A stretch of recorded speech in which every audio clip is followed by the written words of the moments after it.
आरक्षण मिळालं नाही। जी व्यवस्थित भूमिका आहे ती तुम्ही भूमिका मांडा। मराठा समाजाच्या ओबीसी करणाबद्दल आपल्याला नेमकं काय म्हणणं आहे आपल्या पक्षाचं, फक्त एवढं आम्हाला ऐकायचं, बाकी म्हणणं नाही ऐकायचं। तुम्ही तुमची भूमिका स्पष्ट करा आज अहमदपूर मधून की आमची ही भूमिका आहे।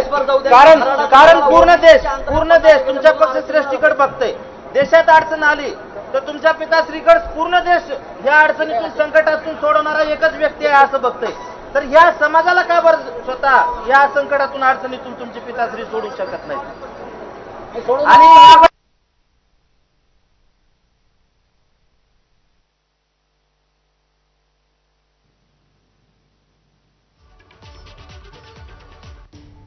या घडीची सर्वात मोठी बातमी आपण यावेळेला पाहतोय ती म्हणजे लातूरच्या अहमदपूर मधली ही घटना आहे जी आपण आपल्या टेलिव्हिजन स्क्रीनवर यावेळेला पाहतोय। मराठा आरक्षणावरती तुमची भूमिका स्पष्ट करा असं आंदोलकांचं सुप्रिया सुळे यांना म्हणणं आहे। सुप्रियांचं भाषण सुरू असताना मराठा आंदोलक अचानकपणे मंचावरती दाखल झाले आणि मंचावरती नेमकं काय सुरू आहे ते आपण यावेळेला एबीपी माझावरती थेट लातूर या ठिकाणाहून पाहतोय।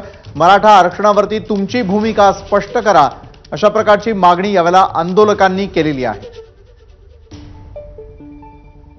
राष्ट्रवादीची शिवस्वराज्य यात्रा सध्या सुरू आहे आणि त्याच निमित्ताने सुप्रिया सुळे त्या ठिकाणी दाखल झाले। आम्हाला येऊ देत नाहीत वर, आम्ही म्हणलं निवेदन देऊ द्या भाषणाच्या अगोदर तुम्हाला, कारण भाषणाच्या अगोदर निवेदन तुम्ही दोन शब्द बोलचाल ना त्याबद्दल,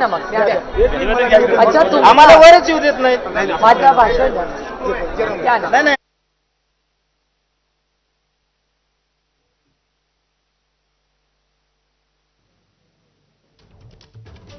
सुप्रिया सुळेंच्या भाषणावेळी मराठा आंदोलक चांगलेच आक्रमक झालेले होते आणि त्यानंतर सुप्रियाताई सुळे यांच्याजवळ आपण निवेदन देण्यासाठी आलेलो असल्याचं देखील या आंदोलकांचं म्हणणं आहे। या संदर्भात तुमची भूमिका लवकरात लवकर स्पष्ट करा अशा प्रकारची मागणी देखील या आंदोलकांनी केलेली आहे।